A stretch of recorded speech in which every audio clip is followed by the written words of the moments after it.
쓰시고 그러셔서 그래요. 자, 예수님은 제자들이 가리키는 외향적으로 화려하게 보이는 예루살렘 성전이 돌 하나도 돌 위에 남지 않고 무너질 것을 예고하셨습니다. 여러분, 지금 이슬람 성전이 있는 지금 그곳에 사실은 시온산인데 그곳에 사실은 성전이 있던 자리입니다. 그런데 그곳에 지금 이슬람 성전이 있어요. 조금 있다가 자, 조금 있다 또 읽자 우리. 근데 그 예루살렘 성전을 보시고 예수님은 말씀하세요. 돌 하나도 돌 위에 남지 않고 무너질 것이다 예고하셨어요. 제가 좀 속도를 빨리 합니다. 몇 시 나가실 거예요? 50분? 거기에 맞출 거니까 12시? 괜찮겠어요? 그럼 12시. 그래서 이렇게 정확히 아주 그냥 천천히 기도를 하셨구나. 자, 돌 하나도 돌 위에 남지 않고 예루살렘 성전이 무너질 것이다 이렇게 얘기했어요, 예수님은. 그리고 예수님은 역사의 종말이 올 것과 종말에 대한 징조를 예고하셨습니다. 역사의 종말은 예수님이 전파한, 그냥 놔두시면 좋겠어요. 그냥. 그거 너무 심해서 영상 올리면 제가 들리지가 않아요 지금. 그럼 좀 뒤에 앉으셔서 뒤에 앉으셔서. 아니 제가 저는 괜찮은데. 다 괜찮대요. 다 해봤어요. 유튜브에서 소리가 이상해요. 자, 예수님은 역사의 종말이 올 것과 그리고 종말에 대한 징조를 예고하셨어요.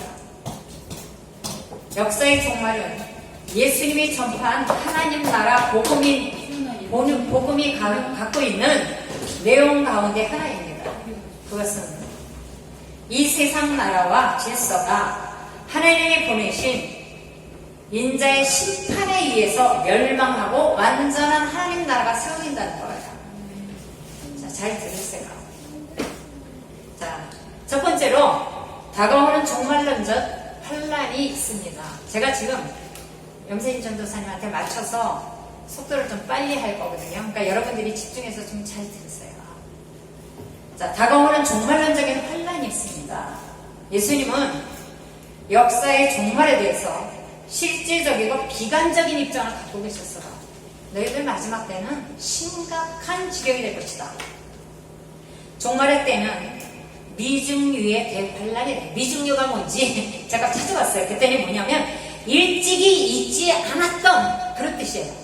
미중유에 일찍이 있지 않았던 대환란이 있을 거라는 거예요. 여태까지 모든 환란 중에 가장 극심한 환란이 있을 거란 얘기예요. 마지막 때는.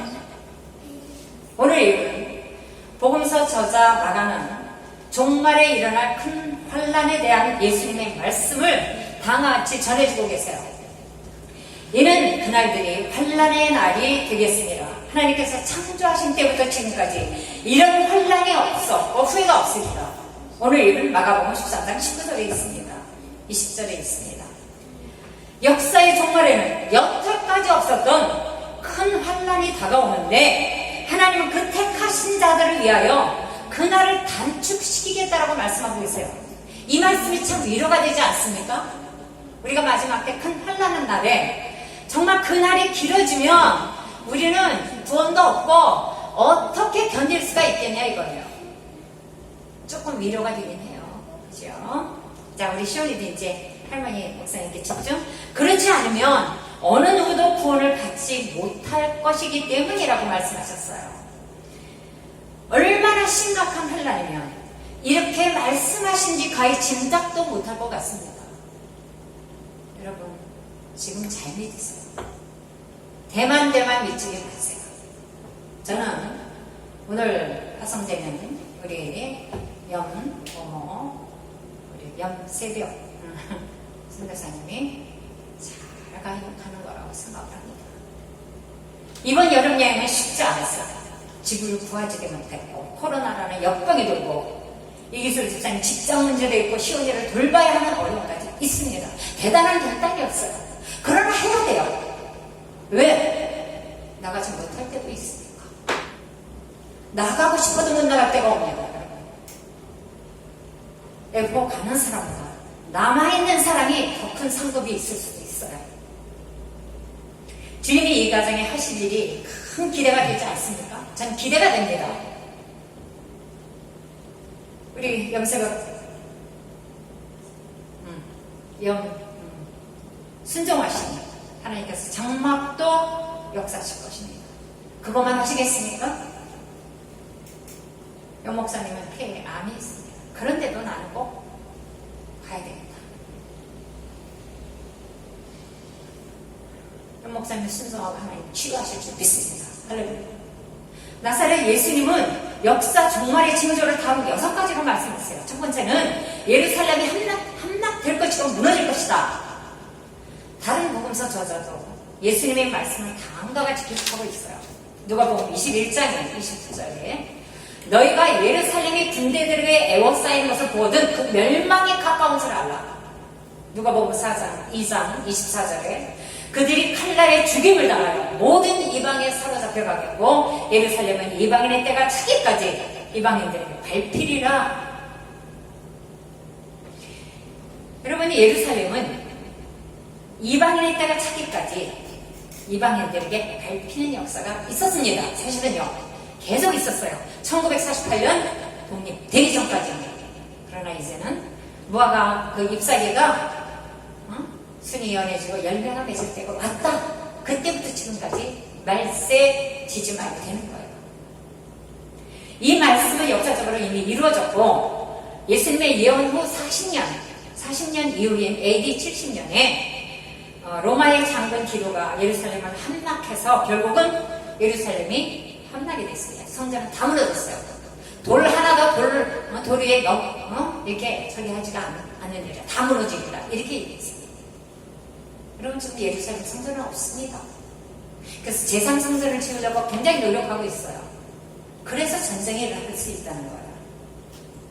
그 자리에 이슬람 성전이 있기 때문에. 두 번째로 재난과 난리의 소문이 있을 것이다. 마가복음 13장 7절에 8절에 민족이 민족을 나라가 나라를 대적하여 일어난다. 수없이 들은 얘기지만 여러분, 많은 전쟁들이 있었습니다. 마태 또한 제자 마태도 이는 그때 큰 환란이 있겠습니다. 창세로부터 지금까지 이런 환란이 없었고 후에도 없으리라. 여러분, 수많은 전쟁이 있었습니다. 우리나라에 6.25 전쟁이 있었어요.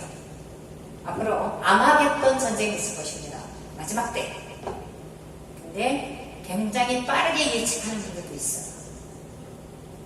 재림하시는 예수님의 군대와 튀오미의 적그리스도 군대와의 전쟁입니다. 한판 전쟁이 일어나는 거예요.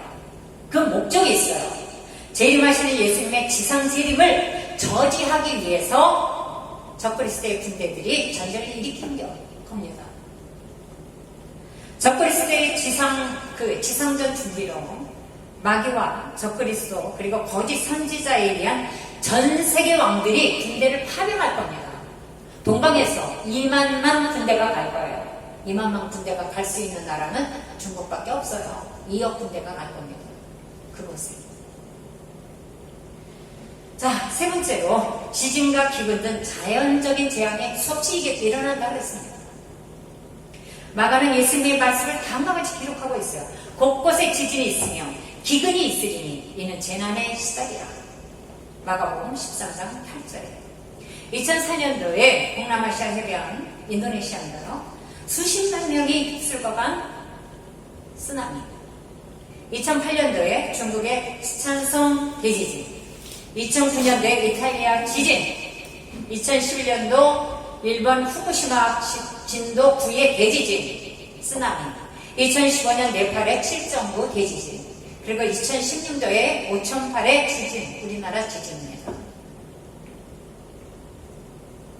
여러분, 2020년도에는 코로나의 역병이 드디어 시작이 됐습니다. 그 전에 사스, 메르나 같은 것이 있어요. 이거 연습해본 거예요.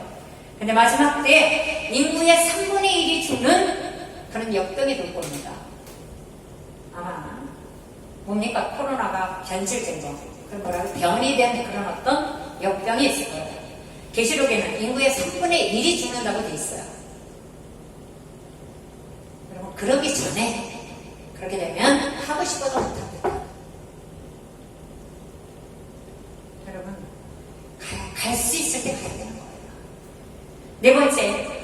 불법이 만연합니다. 불법이 만연하고 사람이 식습니다. 마태복음 24장 12절에 맞죠? 시계. 불법이 성함으로 많은 사람이 사람이 식어집니다. 사람이 식어집니다. 불법이 성함으로 사람이 식어요. 여러분, 도덕적으로 성윤리 등이 아주 타락했어요. 각종 사회적 부정부패와 증오심, 살인사건이 수없이 일어나고 있습니다. 아주 요즘 웬 사건이 살인사건, 자살사건이 이렇게 많은지 좀 이상해요.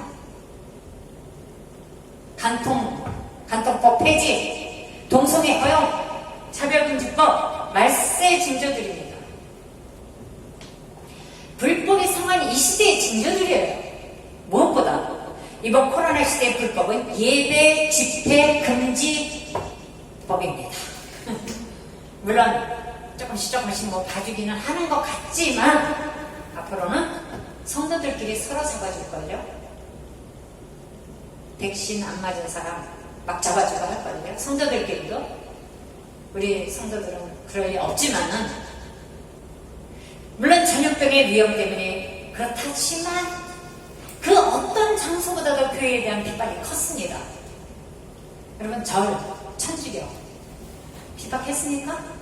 나중에 뭐라 그러니까 이제 조금씩 이제 안 믿는 사람도 이 점에 대해서 의심하고 있어요. 안 믿는 사람들. 옆집에서 먹을 것이 없는데 죽어 나가는 사람이 많아요. 모녀가 두 자녀하고 엄마하고 먹을 것이 없어서 어떻게 했어요? 전혀 사랑이 없는 방관자적인 삶을 살아가고 있어요. 여러분, 우리 비전도 중요하지만 사랑이 중요합니다. 그렇지 않습니까? 비전도 중요하지만 사랑이 중요해요.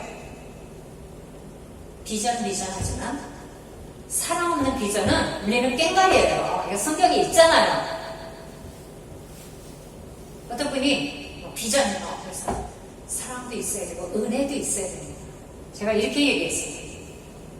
사랑이 없는 비전이 무슨 소용이 있겠어요? 그럼 나중에 다 잡아주고 난 다음에 비전만 있으면 무슨 소용이 있겠어? 여러분, 제가 이 얘기 또 해서 죄송한데 우리 전도사님이 저한테 얘기를 해줘서 이재철 목사님의 아들, 셋째 아들 이승윤 가수, 제가 요즘 자주 좀 봐요. 왜냐? 굉장히 삶이 진지하더라고요. 인디밴드로 배고픈 무명 가수였습니다. 그래서 중간에 탈락했다가 다시 복귀해서 1등을 거머쥔 사람이에요. 그의 모토가 정신세계가 훌륭했어요. 나도 잘 되고 다른 사람도 잘 되고 나도 잘 되는, 얼마나 훌륭합니까? 우린 나만 잘 되면 되는 그런 시대에 살아가고 있잖아요. 그래서 심사위원들이 그를 뽑은 것 같아요. 아주 음악성도 좋아요. 작곡도 잘해요. 고등학교 때 작곡을 했어요. 편곡도 잘해요. 노래도 잘해요. 근데 인간성이 괜찮아요. 모토가 생각이 괜찮아요. 정신세계가 올바로 박힌 청년이더래요. 심사위원들도 다 보는 눈이 있는 거죠. 떨어졌어요. 떨어졌는데 다시 패자부활 정도로 뽑아가지고 그 사람이 1등을 한 거예요. 아주 많이 고민하며 노래한 흔적이 있어서 심사위원들과 대중의 호평을 받았어요. 아마도 대중이 다시 올려라, 패자부활전 해라, 그럴 수 있어요. 아까 우리 원빈 팀장님은 약간 걱정을 하더라고요. 그 인기인들, 연예인들이 뭐 이렇게. 저는 그런 얘기를 하는 게 아니에요, 지금요. 그럴 수도 있어요. 근데 중요한 것은 예수님을 믿고, 예수님 믿는 가정, 특히 목회자, 특별히 덕망 있는 존경받는 이재철 목사님의 셋째 아들이고, 또 신학생들이 가장 존경하는 이재철 목사님, 그 목사님의 자녀라는 거죠. 자녀 교육을 잘 시켰다는 거예요. 말하자면 4명의 자녀가 모두 예수님을 잘 믿을 거예요. 그러면서 하나님의 높이세요. 자, 배고픈 가수가 다른 분들의 그 신세를 많이 졌답니다. 그래서 더 이상은 안 되겠다. 이제 고향으로 내려가야 되겠다. 다른 걸 해야 되겠다. 아니, 정말 그야말로 택배를 하려고 할 수도 있었겠죠. 한데 마지막으로 해본 것이 이거였는데, 하나님의 높이시면 낮출 자가 없습니다. 여기엔 분명 하나님의 도우심이 있어요. 1등하니까 그는 하늘을 쳐다보며 감사합니다. 감사합니다 하고 있더라고요. 부모님의 기도와 끝까지 참고 인내하며 요셉처럼 하나님만 바라보고 견딘, 그리고 그래서 하나님이 함께 하신 멋진 작품이 아니었겠는가, 저는 그렇게 생각합니다. 할렐루야. 우리에게도 그런 일이 없으리라는 보장이 없어요. 있을 수 있습니다. 요새 이규슬 집사님이, 영세인 전도사님의 그 작품을 올리고 있잖아요. 하나님이 한번 건드리시면 하나님이 열면 닫을 자가 없는 거예요. 이규슬 집사님과 영세인 전도사님 같은 그런 일이 있을 줄 믿습니다. 할렐루야. 인내의 끝이 있다는 거예요. 10년을 그냥 고생해가면서, 머리를 자를 새가 없은지 이렇게 묶어가면서 성품좋게 그 팀하고 같이 끝까지 가겠다, 이렇게 얘기하더라고요. 어느 순간 주님이 저와 여러분을 높이실 줄 믿습니다. 할렐루야. 우리 정민 팀장도 마찬가지예요. 5번째로는 신앙에 박해가 있을 거라고 믿습니다. 거의 다 끝났어요. 이제 성도들은 더욱더 예수님 때문에 박해를 받게 될 것입니다. 마지막 때문에 심각한 박해가 될 거예요. 그죠? 심각한 박해가 될 것입니다. 너희는 스스로 조심하라. 사람들이 너희를 공회에 넘겨주겠고 너희를 회당에서 매진하겠으니 나로 말미암아 너희가 권력자들과 임금들 앞에 서리니 이는 그들에게 증거가 되게 하여 합니다. 어쩌면 그들 앞에서 매질을 당하면서도 예수님을 증거하는 증거자가 될 것입니다. 할렐루야. 오늘날 시간 때문에 적지 않은 신자들이 박해를 당하고 순교를 당하고 있습니다. 북한의 성도들, 이슬람권의 성도들 목숨 내놓고 신앙을 지키고 있어요. 우리 지금 목숨 내놓고 그러지는 않잖아요. 우리 그때를 준비해야 합니다. 대만 믿을 때가 아니야. 예배 시간에도 좀 정신 차려 예배를 드리세요. 예배 시간에도 정신 차려 예배 드리세요. 6번째로, 그러나 마지막 종말의 시대는 결론적으로 땅끝까지 복음이 전파될 것이라는 거죠. 할렐루야. 마태복음 24장 14절. 이 천국 복음이 모든 민족에게 증언되기 위하여 온 세상에 전파되니 그제야 끝이 오리라. 미전도 전쟁이 몇 개 남았어요? 한 200개가 안 남았어요. 이제 복음이 전해지지 않은 민족, 200개 정도 되는 민족. 그래서 정말 극심한 어려움 중에도 갈 수 있을 때 가려고, 열려 있을 때 가려고 지금 순종하는 것입니다. 네. 결론을 맺으면 우리는 지금 자다가 깰 때입니다. 돈의 영역, 직장의 영역, 질병의 영역, 우리의 영역이 둔탁해질 때가 아니라는 거예요. 그때까지 못 먹고 살았어요? 그래도 냉장고에 먹을 게 늘 있죠? 없을 때도 있지, 물론. 다른 데서 후원을 받을 때도 있어요. 사단도 안 거예요. 그래서 집 문제를 준 거고, 그래서 아내 문제를 준 거예요. 사단도 알아요. 여러분, 사단도 아니까 버는 거예요.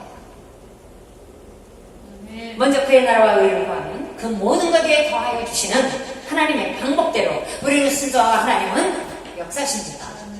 그 중간에 하나님의 좋은 일을 만들어 주실 줄 믿습니다.